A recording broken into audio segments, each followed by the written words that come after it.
Majelis Ulama Indonesia (MUI) telah mengeluarkan Fatwa Nomor 32 Tahun 2022 tentang hukum dan panduan pelaksanaan ibadah kurban saat kondisi wabah penyakit mulut dan kuku PMK.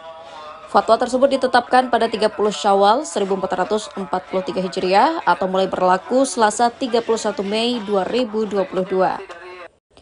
Adapun panduan pelaksanaan kurban untuk mencegah peredaran wabah PMK yakni wajib memastikan hewan yang akan dijadikan hewan kurban memenuhi syarat sah, khususnya dari sisi kesehatan sesuai dengan standar yang ditetapkan oleh pemerintah. Melaksanakan kurban tidak harus menyembelih sendiri atau menyaksikan langsung proses penyembelihan. Panitia kurban dan tenaga kesehatan harus mengawasi kondisi kesehatan, proses pemotongan, serta penanganan daging, jeroan, dan limbah. Terdapat pembatasan pergerakan ternak dari daerah wabah PMK ke daerah lain, maka berkurban dapat dilakukan secara tidak langsung di sentra ternak.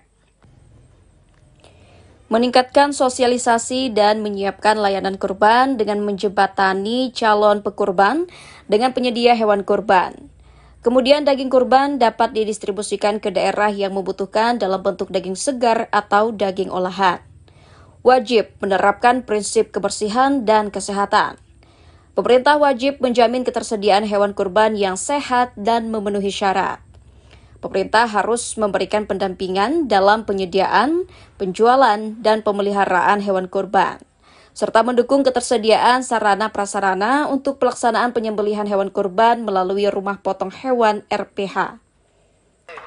Ketua MUI Bidang Fatwa Asrorun Niam Soleh mengatakan, dalam fatwa tersebut juga mengatur ketentuan atau hukum berkurban dengan hewan yang terkena PMK. PMK dengan gejala klinis kategori ringan seperti lepuh pada celah kuku, lesu, tidak nafsu makan, dan keluar air liur lebih dari biasanya, hukumnya sah dijadikan hewan kurban. Namun jika terjadi gejala berat seperti lepuh pada kuku hingga terlepas dan menyebabkan pincang, tidak bisa berjalan serta menyebabkan sangat kurus, hukumnya tidak sah dijadikan hewan kurban.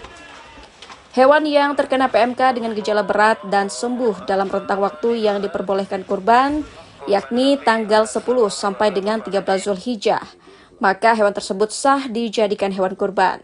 Namun jika lewat dari rentang waktu, maka dianggap sedekah, bukan hewan kurban. Setelah tanggal 27, kami memperoleh informasi yang komprehensif terkait ihwal penyakit mulut dan kuku, kemudian gejala klinis, pengaruh yang ditimbulkan, dan langkah-langkah mitigasi yang dilakukan oleh pemerintah, maka kami langsung di tanggal 28, 29, 30 itu rapat intensif.